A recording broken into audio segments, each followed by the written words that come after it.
Sir வணக்கம். நாங்கள் வந்து சோக்காடி பஞ்சாயத்து ஜம்பூத்துலேருந்து வந்திருக்கோம். 3 ஊருக்காரர் சேர்ந்து வந்திருக்கோம். எங்களுக்கு வந்து கர்ம வீரர் காமராஜர் கட்டப்பட்ட கேஆர் அணைக்கு நாங்கள் நிலம் கொடுத்துக்கிட்டு எங்கள் பெரியவங்க இந்த 3 தலைமுறையாக எங்களுக்கு வந்து வனப்பகுதியில் தான் எங்களுக்கு நிலம் கொடுத்தாங்க, குடி அமர்த்தி வச்சு விட்டாங்க.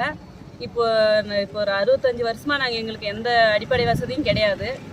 நாங்கள் இது போராடி கலெக்டர் ஆஃபீஸ்க்கு மனு கொடுத்து எங்களுக்கு பட்டா வழங்க கோரி வீட்டு மனையெல்லாம் அளந்தாங்க. வீட்டு மனை அளந்து டிஆர்ஓனுக்கு எல்லாம் கலெக்டர் எல்லாமே வந்து ஆய்வு பண்ணி பட்டா கொடுக்கலான்னு முடிவு செஞ்சாங்க.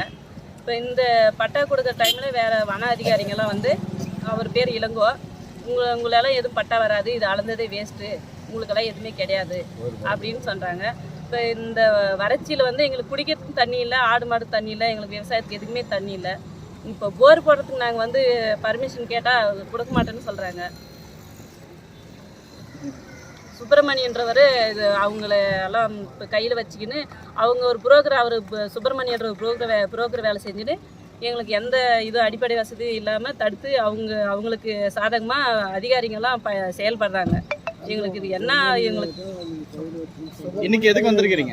இன்னைக்கு கலெக்டருக்கு வந்து நாங்கள் மனு கொடுக்கறதுக்கு வந்திருக்கோம். எங்களுக்கு குறை கேட்டு நாங்கள் போர் போடணும், எங்களுக்கு தண்ணி இல்லை, எங்களுக்கு கூடி சீக்கிரம் பட்டா வேணும், பட்டா இல்லை, அதனால தான் கொடுக்க வேண்டியதான் நாங்கள் வந்திருக்கோம். இப்போ வருகின்ற நாடாளுமன்ற தேர்தலில் 19ஆம் தேதி நடக்கின்ற தேர்தலுக்கு நாங்கள் புறக்கணிப்போம், ஓட்டு போட மாட்டோம். எங்களுக்கு போர் போடுறதுக்கு பர்மிஷன் வேணும், பட்டா வழங்கணும். இப்போதைக்கு வந்து எங்களுக்கு எலெக்ஷன் முன்னே போர் போடுறதுக்கு பர்மிஷன் வேணும்.